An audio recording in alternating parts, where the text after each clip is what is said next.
Let's go! Bonjour à tous, aujourd'hui on va travailler sur les couleurs, ici dans notre nouvelle vidéo. Donc pour les couleurs, vous avez déjà créé un document à la base et votre document il s'est créé en RVB ou en CMJN. Alors sachez que si vous n'êtes pas content de votre choix, par exemple ici je vais me mettre mode colorimétrique du document en CMJN et quand je fais une couleur, vous avez vu, je pense que je vais faire une couleur très saturée. Vous avez vu ici, elle n'est pas très saturée, tout simplement parce que mon doc est en CMJN et que je ne peux pas aller sous certaines couleurs très saturées. Alors que si je viens passer mon doc en RVB et que je viens choisir maintenant cette couleur très saturée, vous voyez que là, ça fonctionne. Alors, cette couleur, elle ne me plaît pas des masses. Je vais plutôt prendre ce bleu là. Et ce bleu, je le trouve vraiment super. Je vais l'utiliser beaucoup de fois, je pense, dans mon travail. Donc, je voudrais l'enregistrer. Donc là, je vais aller dans Nuancier, qui est ici. Donc le panneau nuancier que vous retrouvez toujours dans le menu Fenêtre, s'il y a le moindre souci.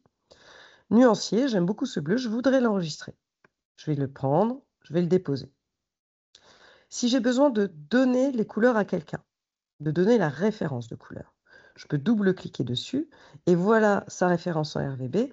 Je peux évidemment avoir son équivalence dans différentes mode colorimétrique avec, ici, vous voyez que le CMJN, ça va quand même un peu changer la couleur. Il y a des couleurs qui changent pas mal entre RVB et CMJN.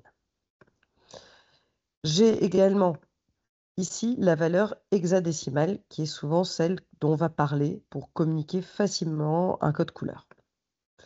Donc ça, c'est comment créer une couleur et l'enregistrer.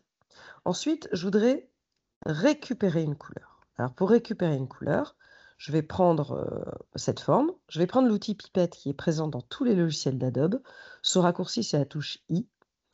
Et donc ici, je vais faire pipette sur cette image. Et voilà ma couleur. Donc là, pareil, je peux venir l'enregistrer. Actuellement, je suis dans mon panneau couleur, comme vous voyez. Et ici, pour choisir une couleur, je peux donc soit ouvrir le sélecteur, très pratique, soit je peux ouvrir le panneau couleur. Je peux également le faire de propriété ici, si je travaille sur le fond, nuancier ou sélecteur. Ou si je travaille sur le contour, pareil, ici, hop, nuancier ou sélecteur. Alors, je vais finir cette vidéo sur comment faire quand on a un souci. Regardez, là, j'ai voulu faire un coup de pinceau. Je prends mon outil pinceau, je fais un contour et je vais choisir une couleur orange. Et pourtant, même quand je choisis l'orange, comme vous voyez, ça reste en gris. Alors, cette erreur, elle arrive assez souvent, ce petit bug. Il faut aller dans le panneau couleur que vous voyez ici et vous voyez qu'effectivement, je ne vais que du blanc au noir. Donc, je vais revenir ici. Je vais aller me mettre en CMJN, par exemple. Cette fois, je vais choisir une couleur. Alors, je vais faire afficher les options parce que moi, j'aime bien cette présentation-là. Et donc maintenant, si je fais ma volute, comme vous voyez, cette fois, pas de souci, elle est bien en bleu. Donc voilà la base, propriété, nuancier, enregistrer des couleurs, ou le panneau couleur.